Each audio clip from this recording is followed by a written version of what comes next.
पुढचं जे प्रकरण आहे भारताचे गव्हर्नर जनरल या नावाचं हे प्रकरण आहे आपलं. ठीक आहे. आता यामध्ये या ठिकाणी जर आपण बघितलं तर 1833 ते 1858 हा जो कालखंड आहे हा भारताच्या गव्हर्नर जनरलचा कालखंड येत असतो. म्हणजे या कालखंडात जेवढे काही प्रशासकीय अधिकारी भारतात येऊन गेलेले हे सगळे या ठिकाणी भारताचे गव्हर्नर जनरल म्हणून ओळखले जात असतात. 1833ला या ठिकाणी चार्टर ॲक्ट झाला होता आणि या चार्टर ॲक्टमध्येच या ठिकाणी तरतूद करण्यात आली होती की बंगालचा गव्हर्नर जनरल हा भारताचा गव्हर्नर जनरल बनवण्यात येईल म्हणून. म्हणजे नेमके काय करण्यात आलं तर अगोदरच्या बंगालच्या गव्हर्नर जनरलकडे या ठिकाणी बंगालचा कारभार करण्यासाठीचा बंगालचा गव्हर्नर म्हणून पण काम पाहणे आणि बाकीच्या प्रांताच्या गव्हर्नरवरती नियंत्रण ठेवण्याचं काम होतं. आता या ठिकाणी बंगालसाठी एक स्वतंत्र गव्हर्नर नियुक्त केलं आणि भारतातल्या सर्व गव्हर्नरवरती नियंत्रण ठेवण्याचे एक पद निर्माण करण्यात आलं ज्याला नाव देण्यात आले भारताचे गव्हर्नर जनरल. तर हे पद निर्माण झालं 1833ला. 1833 पासून 1858 पर्यंत हे पद अस्तित्वात होते. मग या कालखंडात कुठले कुठले गव्हर्नर जनरल येऊन गेले आपण त्यांच्याबद्दलची थोडक्यात माहिती घ्यायची. यातला पहिले येत आहेत या ठिकाणी लॉर्ड विल्यम बेंटिंग 1833 ते 1835. हेच अगोदर बंगालचे शेवटचे गव्हर्नर जनरल होते आणि हेच भारताचे पहिले गव्हर्नर जनरल आहे. मग आता यांच्या कालखंडामध्ये या ठिकाणच्या जर घटना बघितल्या तर 2 घटनांवरती काम करावं लागेल. पहिली घटना आहे तिसरा चार्टर ॲक्ट झालेला आहे यांच्या कालखंडामध्ये. आपण बघतोय की 1793, 1833, 1813, 1853 असे चार्टर ॲक्ट 4 झालेले आहेत. यातला हा तिसरा चार्टर ॲक्ट येत असतो. ठीक आहे. या चार्टर ॲक्टनुसार बंगालचा गव्हर्नर हा भारताचा गव्हर्नर जनरल बनलेला आहे. त्यानंतर या कायद्यानुसारच ब्रिटिशांना भारतात स्थायिक होण्याचा आणि जमीन खरेदी करण्याचा अधिकार देण्यात आलेला आहे. याच कायद्यानुसार या ठिकाणी आपण बघितलेलं आहे की शिक्षण आणि कायद्याच्या सहतीकरणाचे निर्णयसुद्धा याच कायद्यामध्ये करण्यात आलेले. तर ह्या तरतुदी या कायद्यामध्ये होत्या. त्याच्यानंतर 1835ला प्रथम शैक्षणिक आयोग स्थापन करण्यात आलेले यांच्याच कालखंडामध्ये. लॉर्ड मेकॉलेच्या अध्यक्षतेखाली होता. या आयोगानं इंग्रजी माध्यमातून शिक्षणाची शिफारस केली होती. पाश्चात्य धर्तीवर शिक्षण देण्याची शिफारस केली होती. ठीक आहे. आणि शिक्षण केवळ उच्चवर्णीयांनाच द्यावं जेणेकरून उच्चवर्णीय त्याच्या खालच्या वर्णीयांना शिक्षण दिले जातील किंवा देतील या प्रकारची तरतूद होती. म्हणून या तरतुदीला पाझरता सिद्धांत असंही म्हटलं जातं. तर अशा पद्धतीनं या ठिकाणी या 2 तरतुदी विल्यम बेंटिंगच्या कालखंडातल्या लक्षात घेतल्या पाहिजेत. ठीक आहे. त्याच्यानंतरचे गव्हर्नर जनरल आता लॉर्ड मेटकॉफ 1835 ते 36चा कालखंड आहे. मेटकॉफच्या कालखंडातली सगळ्यात महत्त्वाची घटना हीच आहे. प्रेस ॲक्ट करण्यात आला होता आणि प्रेसवरची सगळे निर्बंध या ठिकाणी मुक्त करण्यात आली होती. प्रेस मुक्त म्हणजे प्रेसवरील कायद्या जे काही निर्बंध आहे निर्बंध मुक्त असलेला प्रेस या ठिकाणी लागू करण्याची तरतूद केली होती. म्हणूनच या व्यक्तीला वृत्तपत्र स्वातंत्र्याचा उद्गाता असंही म्हटलं जात असतं.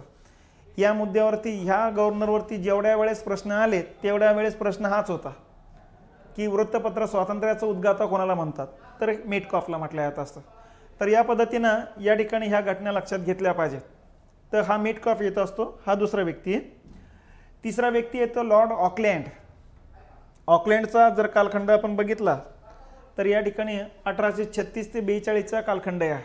ठीक आहे. आता या कालखंडातल्या महत्त्वाच्या घटना जर बघितल्या तर पहिली घटना आहे 39 ते 42च्या कालखंडात झालेली प्रथम अफगाणिस्तान सोबतचे युद्ध.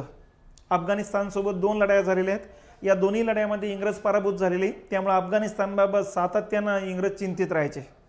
यातलं या ठिकाणी पहिला संघर्ष झाला 39 ते 42च्या कालखंडामध्ये. या युद्धामध्ये सपाटून इंग्रजांनी मार खाल्लेला आहे.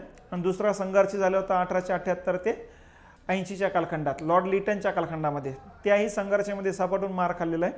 आणि याच वेळेस इंग्रजांच्या लक्षात आलं होतं की अफगाणिस्तानसोबत मिळतं जुळतं घेण्यातच भलाई आहे.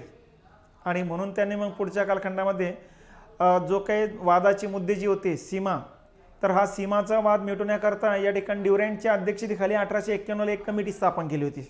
या कमिटीने तयार केलेली सीमा मग अफगाणिस्ताननं आणि इंग्रज सरकारनं दोघांनी मान्य केली आणि 1892 पासून मग ही ड्युरँट लाईन भारत आणि अफगाणिस्तान दरम्यानची सीमा निश्चित झाली. तर अशा पद्धतीनं ही पहिली घटना लक्षात ठेवा.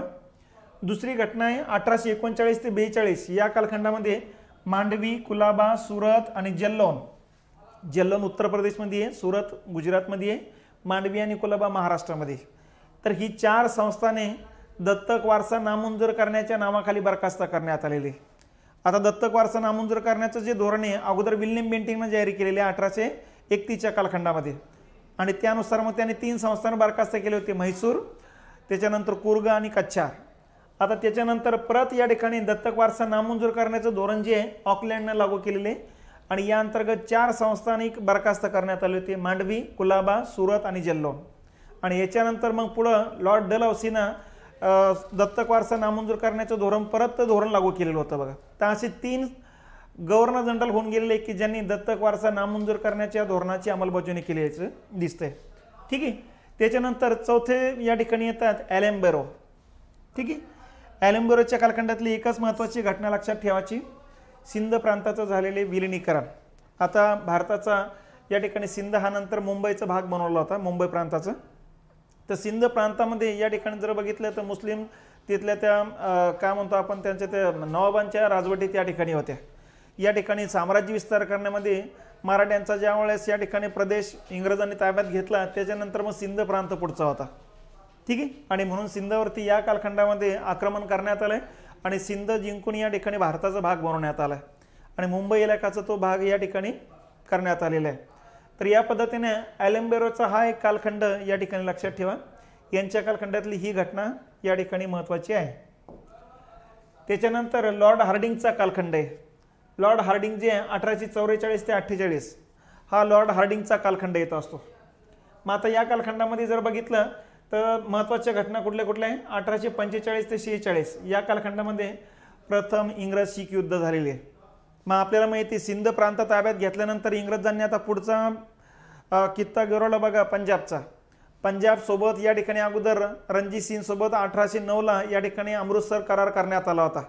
या करारानुसार या ठिकाणी इंग्रज आणि पंजाबची जी सीमा आहे सतलज नदी ठेवण्यात आली होती. ठीक आहे. आणि अशा प्रकारे दोघांनीही या सीमेचं या ठिकाणी पालन केल्याचं दिसतंय बघा.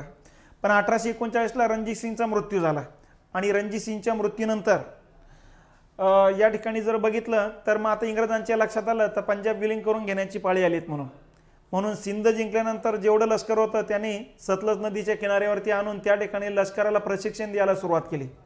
इथला इंग्रज जो अधिकारी तो ब्रॉडफूट यांनी सुद्धा या ठिकाणी शिखांना चौतळण्याचं काम केलं आणि यातून मग शीख लोक चौतळले आणि यांनी सतलज नदी ओलांडण्याची चूक केली आणि इथून पुढे जो संघर्ष सुरू झाला या संघर्षालाच आपण नाव दिलेले इंग्रज शीख युद्ध. तर अशा पद्धतीनं पहिले इंग्रज शीख युद्ध यांच्या कालखंडात झालेले 1845 ते 46. ठीक आहे. या युद्धामध्ये साहजिकच शीख लोक पराभूत झालेले आणि त्याच्यानंतर शिखांसोबत लाहोरचा तह आणि नंतर मग भैरवालचा तह असे 2 तह लादण्यात आले. या तहानुसार मग या ठिकाणी हे लक्षात घेतलं पाहिजे बियास आणि सतलजचा पट्टा ताब्यात घेऊन टाकलेला आहे. त्याच्यानंतर खंडणी म्हणून काही रक्कम घेण्यात आलेली. लाल सिंगचं या ठिकाणी सेनापती म्हणून नियुक्त करण्यात आलेली, तेजस सिंगची हकालपट्टी करून टाकण्यात आली. त्याच्यानंतर एक इंग्रज प्रतिनिधी या ठिकाणी शीख राजधानीमध्ये ठेवण्यात आलेला आहे. तर या पद्धतीच्या तरतुदी पहिल्या इंग्रज शीख युद्धानंतरच्या आहेत. त्याच्यानंतर 1845ला सरकारी नोकरदारांना रविवारची सुट्टी जाहीर करण्यात आली. आज आपण जे काही रविवारची सुट्टी या ठिकाणी उपभोगतोय तर सरकारी नोकरदारांसाठीची ही सुट्टी या ठिकाणी रविवारी जी काही घोषित केली ते 1845ला लॉर्ड हार्डिंगच्या कालखंडातच सुरुवात करण्यात आलेली आहे. पण या कालखंडामध्ये सुरू केलेली फक्त सरकारी नोकरदारांसाठीची सुट्टी होती. उद्योगधंद्यात काम करणाऱ्या कामगारांना सुट्टी जी आहे ती 1890 पासून द्यायला सुरुवात झालेली, हे लक्षात असू दे.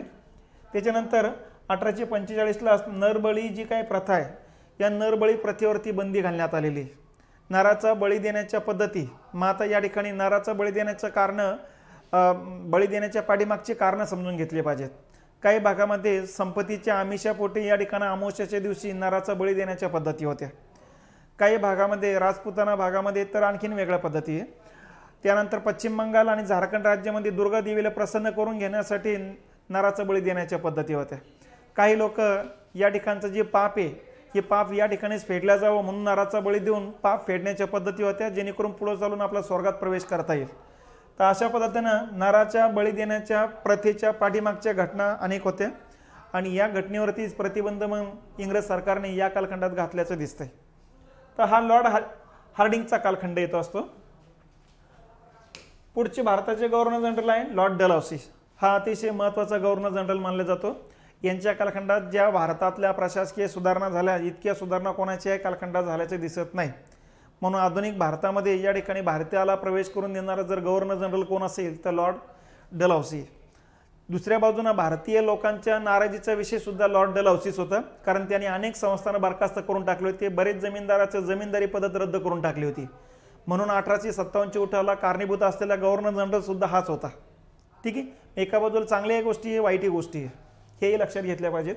मग आता लॉर्ड डलहौसीचा जो कालखंड येतो 1848 ते 56चा कालखंड आहे. तर अशा पद्धतीनं 8 वर्षे जवळपास भारताचे गव्हर्नर जनरल लॉर्ड डलहौसी होते. मग यांच्या कालखंडातल्या ज्या प्रमुख घटना आहे त्या थोडक्यात लक्षात घ्या. 1848ला खालसा धोरण लागू केलेले, या धोरणालाच विलिनीकरणाचे धोरण असेही म्हणतो आपण, दत्तक वारसा नामंजूर करण्याचे धोरण.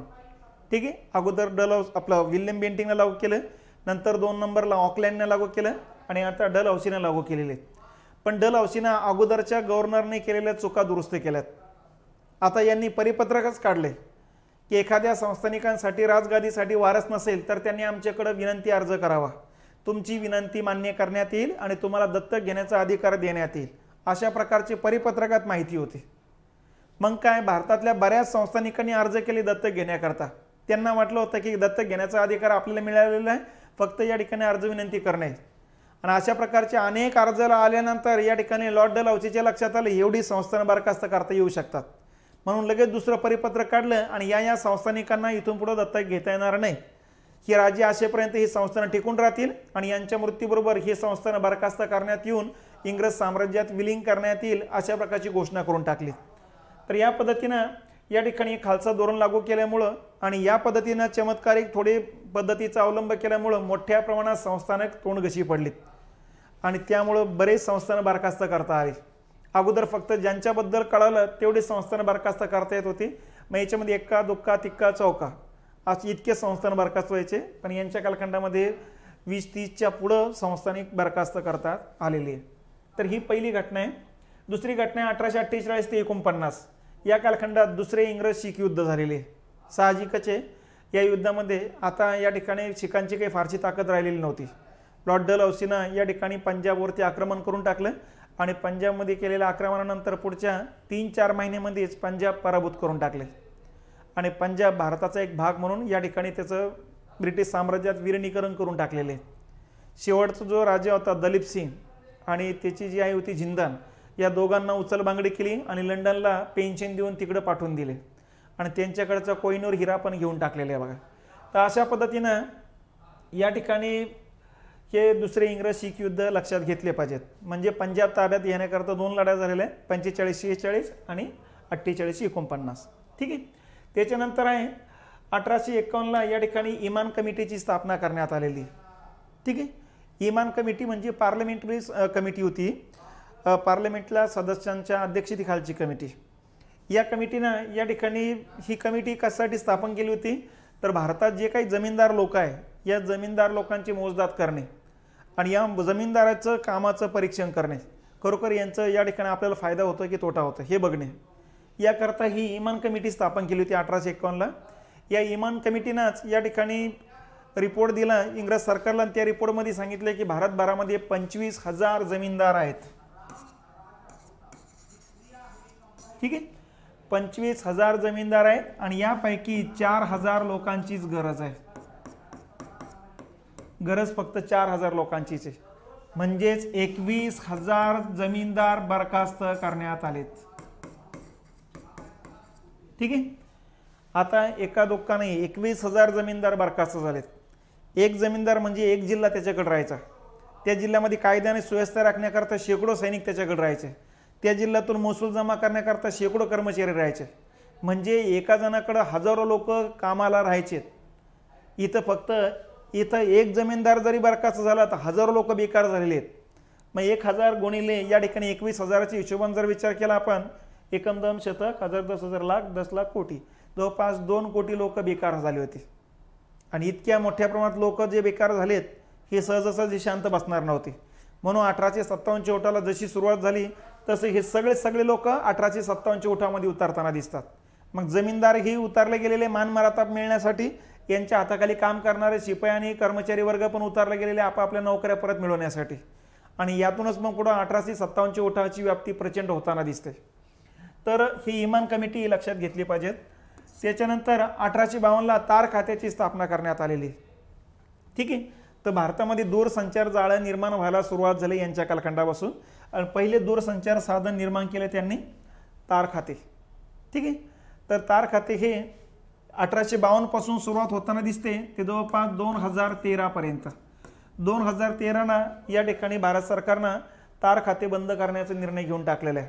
कारण आजच्या कालखंडात आपल्याला माहिती आहे मोबाईलच्या सुविधा मोठ्या प्रमाणात निर्माण झालेल्या आहेत. ठीक आहे. तर हे तार खाते इथं लक्षात घ्यायचं आहे. त्याच्यानंतर यांच्याच कालखंडात पुढची दुसरी सुधारणा आहे रेल्वेची सुरुवात. बरोबर आहे. 1853ला 16 एप्रिल 1853ला भारतामध्ये मुंबई ते ठाणे या 2 स्थानकादरम्यान रेल्वेला सुरुवात होती. ठीक आहे. आता ही रेल्वे जी आहे 34 किलोमीटरचं अंतर जवळपास 68 मिनिटांमध्ये पार करत असते. आणि पहिली जी रेल्वे सुरुवात होते यासाठी सिंध, साहिब आणि सुलतान या 3 इंजिनाचा वापर केला जात असतो. तर यांच्याच कालखंडात भारतात रेल्वे आलेली. 16 एप्रिलला रेल्वेला सुरुवात होते म्हणून 16 एप्रिल हा दिवस या ठिकाणी भारतीय रेल्वे दिन म्हणून आज आपण साजरा करत असतो.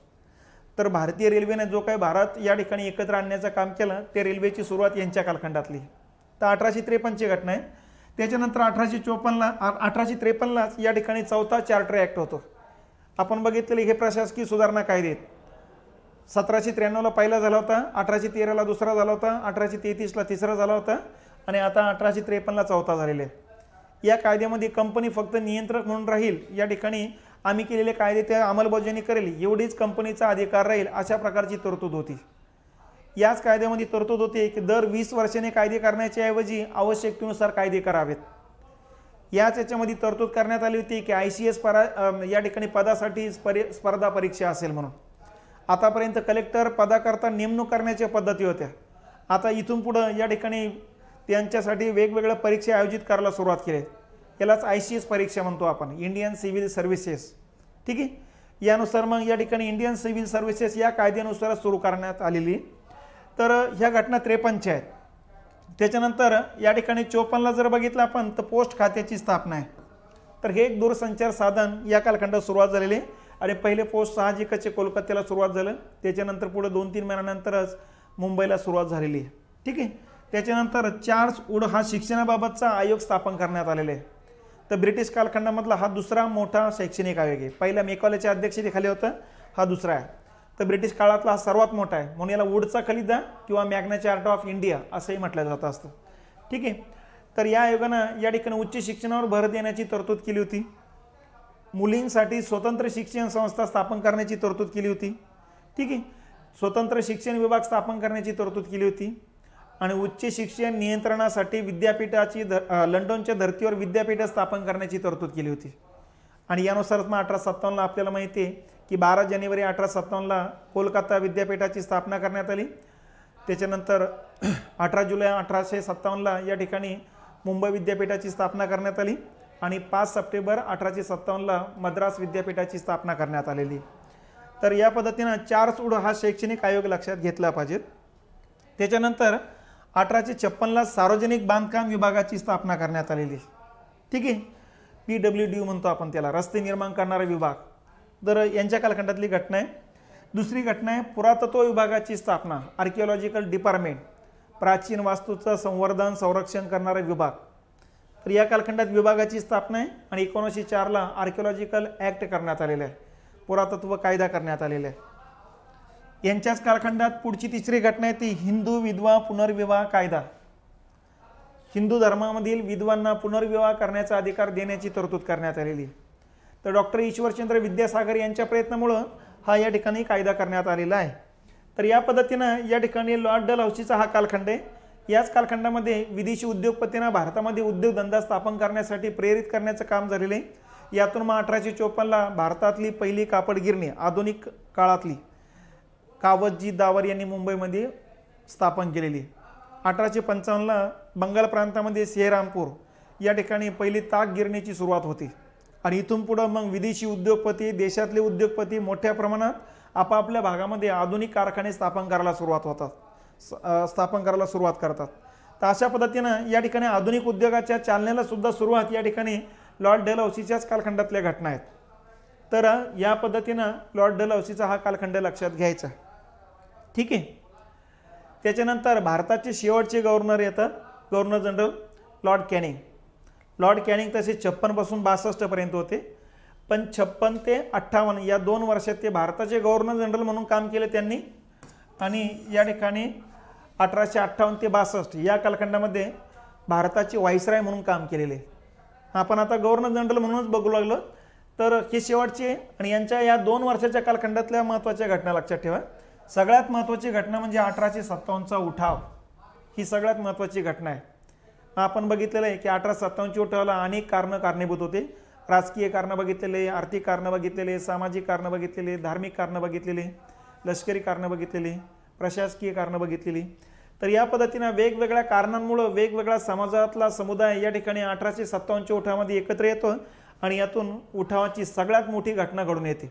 या अगोदर उठाव झाले नाही अशातला भाग नाही, या अगोदर सुद्धा बऱ्याच ठिकाणी उठाव झाले, पण हे उठाव एखाद्या समुदायापुरते, एखाद्या प्रांतापुरते, एखाद्या भाषिकांपुरते मर्यादित होते। पण हा उठाव या ठिकाणी मेजॉरिटी लोकांना एकत्र करणारा उठाव होता। आजही भारतातली 40% लोकसंख्या ज्या पट्ट्यात राहते त्या पट्ट्यामध्ये हा उठाव झालेला आहे, म्हणजे या ठिकाणी मोठ्या प्रमाणात लोकसंख्या राहणाऱ्या पट्ट्यामध्ये झालेला हा उठाव मानला जात असतो। तर ही महत्त्वाची घटना यांच्या कालखंडातली। त्यानंतर यांच्याच कालखंडात 3 ठिकाणी विद्यापीठाची स्थापना आहे। आपण बघितलेल्या 1857ला स्थापना झालेल्या 3 ठिकाणच्या विद्यापीठामध्ये, या विद्यापीठामध्ये पहिलं विद्यापीठ आहे कोलकाता, दुसरं विद्यापीठ स्थापन होतं मुंबई आणि तिसरं विद्यापीठ स्थापन होतं मद्रास। नंतर चौथा विद्यापीठ पुढं अलाहाबाद आहे, नंतर ढाका आहे। अशा पद्धतीनं एक एक एक एक विद्यापीठ वाढत वाढत सध्या 1600 पेक्षा अधिक विद्यापीठं एकट्या भारतामध्ये आहे। ठीक आहे, तर या विद्यापीठाची स्थापना, या अगोदर आधुनिक कालखंडातलं पहिलं विद्यापीठ विचारलं तर कोलकाता, पण भारतातलं पहिलं विद्यापीठ कुठलं तर तक्षशिला आहे। वायव्य सरहद्द प्रांतात पेशावरमध्ये ते स्थापन झालं होतं। तर तक्षशिला पहिलं, त्याच्यानंतर नालंदा दुसरं आहे, नंतर विक्रमशिला तिसरं आहे। तर हे प्राचीन कालखंडातले विद्यापीठ आहे ज्ञानदान करणारे, आणि आधुनिक कालखंडातले विचारलं तर हे 3 विद्यापीठ आहे। ठीक आहे, आणि यांच्याच कालखंडामध्ये महालेखापाल पद निर्मिती करण्यात आलेली आहे, म्हणजे इंग्रजांचा भारतातल्या प्रशासनातल्या जमा खर्चाची नोंद आणि हिशोब तपासणी करणारा अधिकारी, याला म्हणायचं महालेखापाल। या महालेखापाल पदाचं या ठिकाणी 1861ला प्रशासकीय संमती देण्यात आली आणि लेखा नियंत्रक असं नामकरण करण्यात आलेले। 1880ला नियंत्रक व महालेखा परीक्षक आजच्या कालखंडातलं जे नाव आहे ते 1880ला धारण झालेले आहे। तर 1880ला त्याचं नाव केलं नियंत्रक व महालेखा परीक्षक, शॉर्टकट आपण कॅग म्हणत असतो। ठीक आहे, कंट्रोलर अँड ऑडिटर जनरल, तर 1880ला हे नाव झालं। त्याच्यानंतर या पदावरील नेमणुकीचे अधिकार अगोदर व्हाईसरायला होते, त्याच्यानंतर 1919च्या मॉन्टेग्यू चेम्सफोर्ड कायद्यानुसार या व्यक्तीचे नेमणुकीचे अधिकार भारत मंत्र्याला देण्यात आलेत, आणि 1935चा जो कायदा झाला भारत सरकारचा, या कायद्यानुसार हे अधिकार ब्रिटनच्या राणीला देण्यात आलेत। आणि नंतर स्वातंत्र्यानंतर मग भारतीय राज्यघटनेमध्ये कलम 148 मध्ये या पदाची निर्मिती करण्यात आली, आणि कलम 148 मध्ये तरतूद करण्यात आली की या पदावरील व्यक्तीची नेमणूक करण्याचे अधिकार भारताच्या राष्ट्रपतीला राहील म्हणून। तर या पद्धतीने राष्ट्रपती या पदावरच्या व्यक्तीचे नेमणूक करत असतो, फक्त नेमणूक करताना त्यांना काही अटी टाकलेल्या आहे की त्या अटी पूर्ण होतात की नाही त्यांनी राष्ट्रपतींनी बघायचं आहे। पहिलं म्हणजे तो भारताचा नागरिक असला पाहिजे, दुसरं म्हणजे सर्वोच्च न्यायालयाचा न्यायाधीश होण्याच्या पात्रतेचा असला पाहिजे, तिसरं म्हणजे या ठिकाणी आर्थिक व्यवहाराचं त्याला प्रशासनाचं ज्ञान असलं पाहिजे, आणि चौथं म्हणजे या ठिकाणी आर्थिक क्षेत्रातला तो निष्णात तज्ज्ञ आहे हे राष्ट्रपतीच्या मते तो असला पाहिजे। तर अशा प्रकारच्या या 3-4 अटी पूर्ण केल्यानंतर त्या व्यक्तीचे कॅग म्हणून नियुक्ती केल्या जात असते। मग या व्यक्तीला सर्वोच्च न्यायालयाच्या न्यायाधीशाचा जो पगार असेल तो पगार दिला जाईल। सर्वोच्च न्यायालयाच्या न्यायाधीशाची पदच्युती करण्याची जी पद्धती आहे महाभियोग, याच पद्धतीने त्याला पदच्युत करता येईल, जेणेकरून या ठिकाणी कुठल्याही प्रकारचा दबावाखाली त्यांनी काम करू नये, यासाठी हे पद असतं बघा। आणि या पदावरचा व्यक्ती 2-3 कामं करत असतो। एक तर वर्षभरात सरकारला मिळणारा जो काही महसूल आहे, येणारे महसूल आहे, त्याच्या लेखी तपासण्याचं काम करत असतो। वर्षभरात सरकारनं जो काही खर्च केलेला आहे त्या खर्चाच्या लेख्याची तपासणी करण्याचे काम करत असतो। सार्वजनिक महामंडळाची लेखी तपासण्याचं काम करत असतो, आणि ऐनवेळी या ठिकाणी जर राष्ट्रपतींनी एखाद्या स्थानिक स्वराज्य संस्थेचे लेखी तपासण्याचं जर काम दिलं तर तेही तपासण्याचं तो काम करत असतो। तर या पद्धतीनं अशी 3-4 तो कामं करून या ठिकाणी 3 प्रकारचे अहवाल तयार करतो। एक म्हणजे वित्त विधेयकाबाबतचा अहवाल, दुसरं म्हणजे खर्च विधेयकाबाबतचा अहवाल, आणि तिसरं म्हणजे सार्वजनिक उपक्रमाबाबतचा जमा खर्चाचा अहवाल। अशी 3 रिपोर्ट तयार करून केंद्र सरकारची तो राष्ट्रपतीला देतो आणि राज्य सरकारची त्या राज्यपालाकडे देण्याचं काम करत असतो आणि यातून मग राष्ट्रपती ते संसदेमध्ये सादर करतात, राज्यपाल विधिमंडळामध्ये सादर करतात. मग तिथं संसदीय समिती असतात, अंदाज समिती आहे, सार्वजनिक उपक्रम समिती आहे, लोकलेखा समिती आहे. त्यांच्यासमोर मग हे विधेयक जातात आणि तिथं चर्चा घडून मग त्यांनी नमूद केलेल्या तक्रारी दाखल केलेल्या जे मुद्दे आहेत त्या मुद्द्याचं या ठिकाणी निराकरण करण्याचं काम आणि दोषी व्यक्तीवर संस्थेवर कारवाई करण्याचं काम नंतर त्या संसदीय समिती सरकारला सूचित करत असते. तर या पद्धतीनं हे पद या ठिकाणचं लक्षात घेतलं पाहिजे. तर अशा पद्धतीनं शेवटचे भारताचे गव्हर्नर जनरल म्हणून लॉर्ड कॅनिंग ओळखले जातात.